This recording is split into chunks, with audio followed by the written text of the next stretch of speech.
Mesdames, Messieurs, bonsoir. Merci de nous retrouver une fois de plus sur Equinox Télévision. Aujourd'hui, dans votre émission Actu Santé, nous allons parler des maladies rénales. Au Cameroun, de plus en plus des jeunes sont la cible de ces pathologies. Le pays recense pas moins de 2 millions de cas. Il faut préciser que 2/3 des insuffisants rénaux sont diagnostiqués à un stade tardif de la maladie. Alors ce soir, nous allons découvrir l'essentiel des maladies rénales avec notre invité ce soir, le professeur Allé-Marie Patrice. C'est le chef service de néphrologie à l'hôpital général de Douala. Bonsoir professeur et merci de nous recevoir chez vous.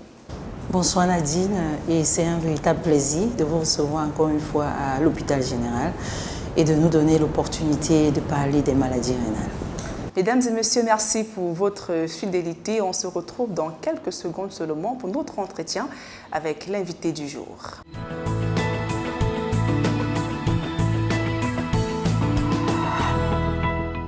Alors, professeur Allé, c'est quoi les maladies rénales? Globalement, et pour le commun des Camerounais, les maladies rénales, ce sont des affections qui vont toucher le rein, l'organe rein. Et peut-être avant d'aller plus loin dans cette définition, on devrait peut-être dire qu'est-ce que le rein et quel est son rôle.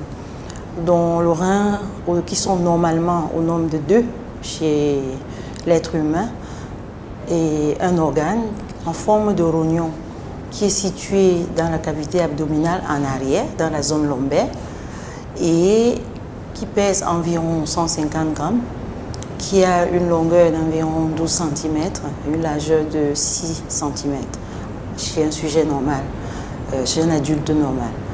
Et le rôle principal de ce rein, c'est la production des urines. Et via la production des urines, le rein est l'organe épurateur. Donc, il épure l'organisme, il est désintoxique, donc de la désintoxication de l'organisme. À côté de ça, il joue un rôle d'équilibre hydroélectrolytique, donc l'homéostasie de l'organisme. C'est grâce au rein que cela est maintenu en équilibre. Donc, il enlève tout ce qui est en excès et maintient tout ce qui est nécessaire. L'autre fonction que le rein assure, c'est les fonctions endocriniennes. Donc le rein est l'organe qui produit une série d'hormones. Et parmi ces hormones, la plus importante, je vais commencer par la rénine, qui est une hormone qui intervient dans la régulation de la pression artérielle. C'est une cascade. Donc le rein est l'organe qui est au centre du maintien de la pression artérielle. Et c'est pour cette raison parfois que lorsqu'il est malade, la plupart des patients sont hypertendus. La deuxième hormone, pas des moindres, c'est l'érythropoïétine, qui est une hormone qui joue un rôle dans la croissance des globules rouges dans le sang. Et la conséquence, ce serait l'anémie lorsque le rein est défaillant. On a aussi la production de la vitamine D active dans le rein, qui va jouer un rôle dans l'ossification des os, donc augmenter le calcium. Et c'est pour ça que lorsque le patient est insuffisant rénal, on aura tendance à avoir une hypocalcémie et une hyperphosphorémie et les douleurs osseuses. Ça, c'est globalement les fonctions du rein, à côté d'autres. Donc, c'est donc quoi les maladies rénales? C'est toute affection, que ce soit due à une affection médicale ou un comportement qui aura donc un impact sur l'organe rein. Et lorsque cette maladie n'est pas prise à charge à temps, elle va évoluer vers ce que le commun des mortels connaît, l'insuffisance rénale. Parlons un peu plus davantage de ce que c'est que cette insuffisance rénale. Donc, l'insuffisance rénale, globalement, ce sera donc l'incapacité du rein à assurer ses fonctions. Et sur le plan évolutif, aujourd'hui, on parle il y a 2 formes, la forme aiguë et la forme chronique. De plus en plus, nous les néphrologues, on parle plus de lésions rénales aiguës et de maladies rénales chroniques. C'est ce qu'autrefois on appelait insuffisance rénale aiguë et insuffisance rénale chronique. La classification a changé depuis 2012 et ça c'est pour des raisons de santé publique, surtout pour la forme chronique, parce que aujourd'hui on la classe en 5 stades. Les 2 premiers stades sont des stades où on a juste une lésion rénale, une anomalie de structure ou de fonction, sans insuffisance rénale. Et ça permet qu'on peut dépister les malades à temps, les traiter pour éviter la survenue d'une insuffisance rénale. C'est pour ça que les thèmes ont changé. Mais ça reste toujours d'actualité. Ce que les gens connaissent, c'est plus l'insuffisance rénale, même si nous, on ne le souhaite pas. Donc, on a deux formes, la forme aiguë et la forme chronique. Aiguë, pourquoi? En fait, aigu, c'est un rein qui était à la base sain, ou alors qui avait une maladie rénale chronique stable, sur lequel, de façon brutale, un événement se produit et il y a une perte brutale et soudaine de la fonction rénale, ou alors une acutisation d'une maladie rénale chronique qui existait. Donc ça peut survenir sur un rein sain comme sur un rein pathologique au départ. À l'inverse, la forme chronique est une altération progressive, lente et insidieuse de la fonction rénale qui évolue depuis au moins 3 mois. Et très souvent, si rien n'est fait, elle va aboutir à l'insuffisance rénale chronique terminale où le patient va dépendre d'un traitement de suppléance rénale pour sa survie. Voilà. D'accord, on va revenir un peu plus davantage sur ces différentes formes de manifestations de l'insuffisance rénale. Mais déjà au Cameroun, quelle est la prévalence de cette pathologie? La prévalence, je vais séparer les deux formes. Pour ce qui est de la maladie rénale chronique, on a quelques études dans ce sens et la prévalence est estimée entre 10 et 14%. Elle est un peu plus élevée en zone urbaine qu'en zone rurale. Pour ce qui est de la lésion rénale aiguë, on a un travail d'incidence qui a été fait et on estime l'incidence autour de 22,3% sur les papiers. On a aussi quelques études de prévalence en milieu hospitalier. Donc, ça c'est en gros les chiffres pour ce qui concerne le Cameroun. D'accord. La maladie rénale, tout à l'heure, vous l'avez dit, évolue de façon silencieuse. Est-ce qu'il n'y a pas des signes d'alerte qui peuvent interpeller au cas où on a qu'à une insuffisance rénale? C'est ça le drame de cette maladie, surtout de la forme chronique qui est vraiment celle qui pose un véritable problème de santé publique. C'est une pathologie très muette. C'est une affection très silencieuse. Nous avons l'habitude de dire que le rein est un organe noble et la noblesse, ça parle très peu. Et ça, vraiment, on le voit dans les maladies rénales. Donc, c'est des pathologies, il faut être plutôt averti sur les facteurs de risque et aller chercher la maladie rénale avant qu'elle ne parle. La survenue des symptômes, très souvent, c'est au stade avancé de la maladie, pour ne pas dire au stade terminal, où le patient a perdu près de 85% de sa fonction rénale, pour les chanceux. Néanmoins, il y a quand même quelques signes qu'on pourrait évoquer chez un patient à risque. Ce serait par exemple la survenue des œdèmes, dont le patient qui se lève tôt le matin et constate qu'il gonfle, surtout au niveau du visage, au niveau autour des yeux, donc périorbitaire. Et ça, parfois, l'entourage peut attirer votre attention là-dessus. C'est un signe d'alerte, parce qu'il y a plusieurs pathologies qui peuvent donner des œdèmes, mais la particularité du patient rénal, c'est que ces œdèmes touchent le visage, en plus des membres inférieurs et l'abdomen, ou alors les œdèmes généralisés, comme c'est pas rare. À côté des œdèmes, on peut évoquer les urines qui moussent. Les urines qui moussent dans le bidet, c'est parfois le témoin de la présence de protéines, donc de l'albumine, dans les maladies glomérulaires. Et ça, on voit beaucoup. C'est une affection très fréquente chez les enfants, même si les adultes aussi ne sont pas épargnés. Ça devrait nous alerter. Chez les sujets jeunes, l'hypertension artérielle. La découverte de l'hypertension artérielle chez un sujet relativement jeune, je dis habituellement, on dit de moins de 40 ans, devrait nous faire tiquer. Parce que l'hypertension artérielle essentielle, n'est pas souvent une pathologie du sujet jeune. C'est rare. Même si on a des familles où ça peut arriver précocement. Donc l'hypertension artérielle, je l'ai dit tantôt, peut être un signe précoce de la maladie.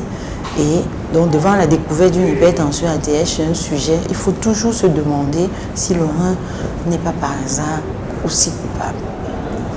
Et après, les autres signes, c'est des signes, des anomalies urinaires. Donc le fait d'uriner beaucoup dans la nuit, il y a la fréquence urinaire qui augmente dans la nuit, ça peut nous alerter.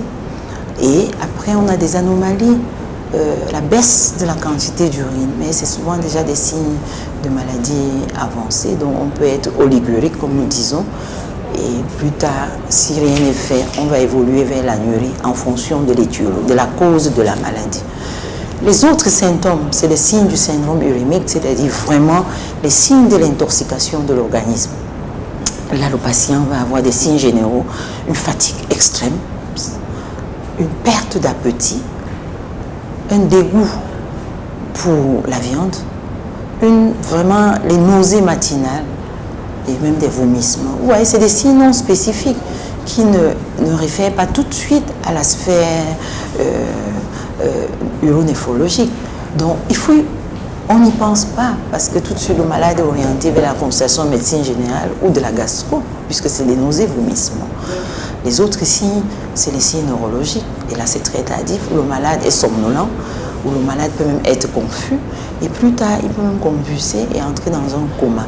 C'est encore une fois les sources de mauvaise orientation. Il y a aussi les signes de surcharge. Mais comme je l'ai dit, ça peut être tardif et bien d'autres. Aucun organe, au stade tardif, au stade avancé de la maladie, aucun organe n'est épargné.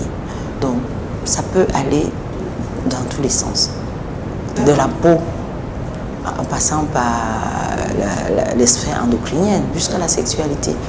Donc, c'est l'intoxication généralisée. Et ça part de par les fonctions du rein. Donc, les déchets vont s'installer partout. D'accord, professeur, sur toujours ces signes, combien de temps faut-il uriner la nuit pour permettre un peu de statuer, pour ne pas stresser un peu ceux qui nous écoutent? Ah, ça c'est une bonne question. En fait, l'excrétion urinaire va dépendre de la quantité de liquide qu'on a consommé en journée. Et si on consomme beaucoup de liquide le soir ou avant d'aller au lit, la tendance sera d'aller uriner quand on a les reins sains.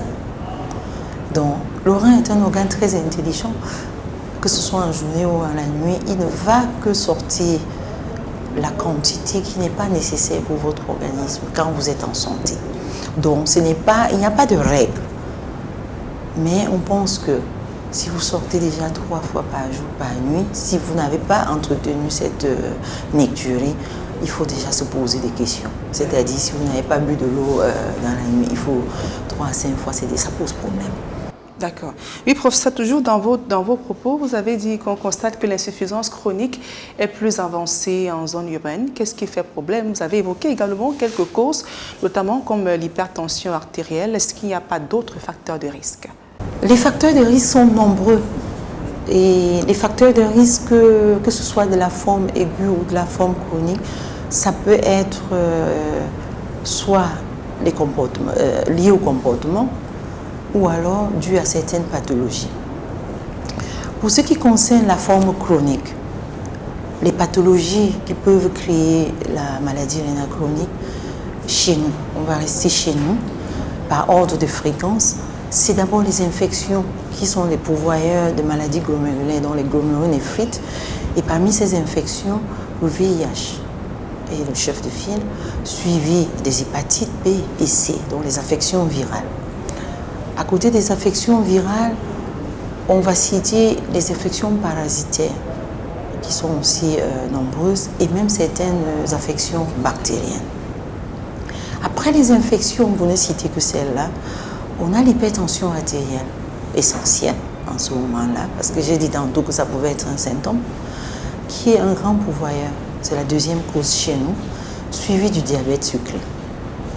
Et les autres causes, c'est les médicaments. Les médicaments. Parmi les médicaments, les anti-inflammatoires non stéroïdiens qui sont pris au long cours. La phytothérapie, dont la médecine traditionnelle, les médicaments traditionnels qui sont pris au long cours. À côté des médicaments traditionnels et des anti-inflammatoires stéroïdiens, moi je citerai tous les médicaments de provenance douteuse. On a certaines tisanes même qui sont des grands pourvoyeurs, surtout celles que beaucoup d'entre nous utilisent à but amincissant. Je préfère ne pas citer les origines. Oui. On a aussi d'autres affections comme la goutte. On a des causes génétiques sur lesquelles on ne peut rien. Donc les causes génétiques comme la polykystose rénale qui est fréquente. On a des facteurs non modifiables, pas dû aux maladies, c'est l'âge avancé. Donc tout sujet d'un certain âge, on va dire à partir de 60 ans, est à risque. On a les antécédents familiaux. Si vous avez eu un parent qui a eu une maladie rénale chronique ou bien qui a été dialysé, sachez que vous êtes à risque. Ou dans les antécédents familiaux. Le petit poids des naissances est un risque. Donc les enfants prématurés, oui, parce que le rein n'a pas eu, avant la naissance, n'a pas eu le temps d'atteindre sa maturité. Donc ils ont une réduction néphronique qui les s'expose plus tard à faire une maladie rénale chronique. Et bien d'autres causes, dont les problèmes tumoraux, dont l'hypertrophie bénigne de la prostate ou les cancers de la prostate chez l'homme et les cancers pelviens chez la femme qui peuvent obstruer les voies urinaires et créer une maladie rénale chronique et même aiguë. Pour la forme aiguë, je vais citer ici toute situation d'hypovolémie, de perte de volume. Donc ça peut être une gastro-entérite, donc une simple diarrhée, des vomissements abondants, le choléra qui est d'actualité, c'est un grand pourvoyeur. Ça peut être une perte sanguine, donc une hémorragie, soit en rapport avec un accouchement, un accident de la voie publique, une hémorragie digestive. Ça peut être aussi un troisième secteur relatif, une insuffisance cardiaque, une cirrhose hépatique, pour ne citer que ça. Maintenant, la deuxième cause, c'est les infections. Toute infection, qu'elle soit bactérienne ou parasitaire. Et si je vais citer le paludisme, le simple paludisme, s'il est mal traité, s'il n'est pas traité à temps ou le patient n'est pas bien hydraté, il a un risque de faire une insuffisance rénale aiguë. Le plasmodium, lui, c'est un problème. Les médicaments utilisés lors du traitement chez certains patients, il peut avoir des réactions et créer ce que nous appelons la fièvre bilieuse. Et puis, les médicaments. Les médicaments sont des grands pourvoyeurs, surtout les médicaments de la rue. Ça, c'est important de le préciser. L'automédication, les potions traditionnelles, ça ne pardonne pas le rein en aigu. Donc, on comprend bien, professeur, que les causes sont donc multiples. Et comment donc poser le bon diagnostic à ce moment? Le bon diagnostic, je pense, il est simple. Le rein, habituellement, comme je vous ai dit, il est victime de ces facteurs de risque-là. Donc, face à un patient qui vient consulter pour une affection X, le rôle du soignant, c'est de se demander, est-ce que parmi ces affections, il y a un facteur de risque de maladie rénale? Une fois que vous intégrez ça d'entrée de jeu, vous êtes averti qu'il faut, en plus de tous les bilans que vous allez demander, rechercher une atteinte rénale. Ou alors, s'il n'y a pas d'atteinte rénale d'emblée, dans votre prise en charge, évitez que l'atteinte rénale survienne, c'est-à-dire bien hydrater le malade quand si on est dans la forme aiguë, traquer toutes les causes et bien les soigner et éviter l'usage des médicaments néphrotoxiques. S'ils sont indispensables, tout faire pour adapter la posologie de ces médicaments à la fonction rénale. Ça, c'est pour la forme aiguë. Pour la forme chronique, le malade a des facteurs de risque. C'est intégré dans le suivi de ces malades, qu'ils soient diabétiques, hypertendus ou porteurs d'une affection virale comme le VIH ou l'hépatite C. C'est les malades suivis par nos collègues en amont. Intégré que dans leur suivi, on recherche la maladie rénale, on diagnostique une atteinte rénale, on prévient même la survenue, on retarde par une prise en charge adéquate et peut-être même multidisciplinaire. Et une fois que c'est détecté, on l'envoie chez le néphrologue qui va faire la suite, en collaboration, bien sûr, avec le médecin initial. Professeur, quelles sont les complications, du moins les conséquences d'une insuffisance rénale, si je vais dire diagnostiquée tardivement? La maladie rénale, qu'elle soit aiguë ou chronique, si elle n'est pas prise en charge à temps, elle va aboutir à des conséquences qui vont pas, certaines même vont mettre en danger le patient. Les conséquences les plus fréquentes, pour ce qui concerne de la forme d'une manière générale, surtout chez le patient qui n'urine pas, c'est que le patient peut développer un œdème aigu du poumon, c'est-à-dire noyer ses poumons. Le patient peut développer une hypertension artérielle avec les conséquences cardiovasculaires que nous connaissons. Le patient peut développer une hypercalémie qui peut créer des paralysies musculaires et même un arrêt cardiaque par paralysie du myocarde. Et le patient peut mourir. Le patient va s'intoxiquer, c'est-à-dire avoir une encéphalopathie urémique qui peut aller jusqu'à la convulsion, avoir même une péricardite urémique qui met le patient en danger. Tout ce que j'ai cité, ce sont un peu les indications qui mettent en jeu le pronostic vital du patient. Et si rien n'est fait, il peut mourir. Et c'est les urgences pour mettre le patient dans un traitement de suppléance rénale. Et chez nous, c'est la dialyse, c'est l'hémodialyse. La transplantation qui est indiquée pour les patients au stade terminal de la maladie rénale chronique existe, mais elle n'est pas encore ouverte à tous nos patients. En aigu comme en chronique, ce que nous offrons aux patients pour lui éviter la mort par intoxication ou par surcharge, c'est l'hémodialyse.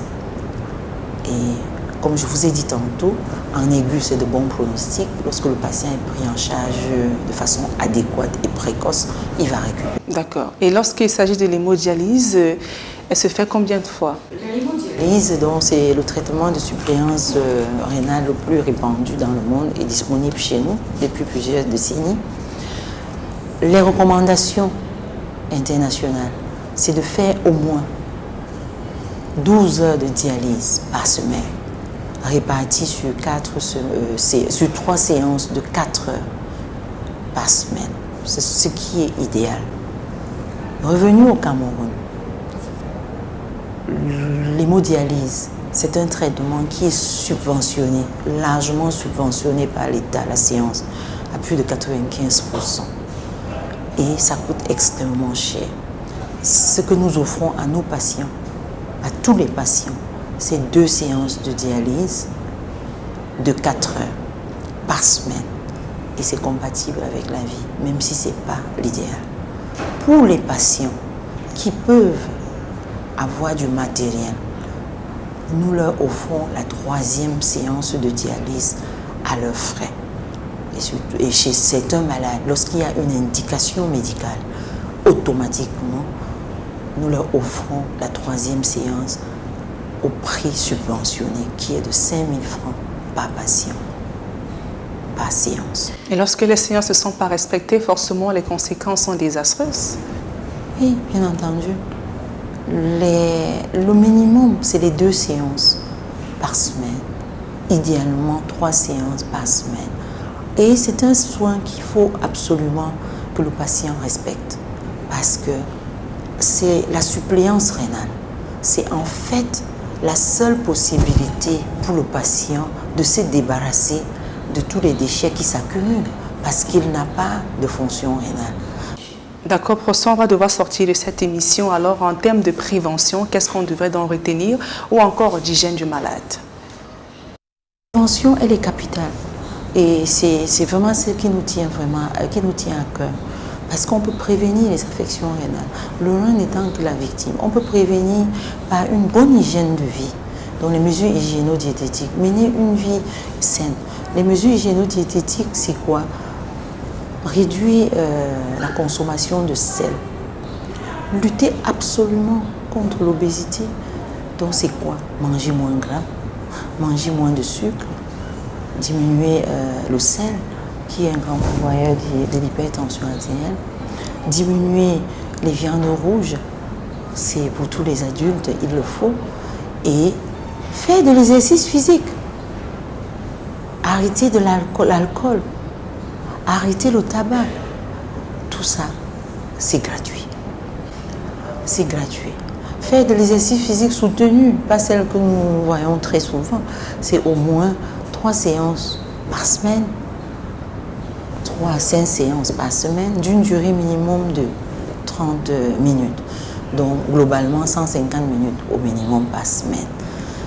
Prévenir aussi, c'est savoir si on est à risque et tout faire si on est à risque de traiter ces facteurs de risque. Donc si on est déjà hypertendu, diabétique ou porteur du VIH, c'est tout faire pour bien contrôler ces facteurs de risque-là.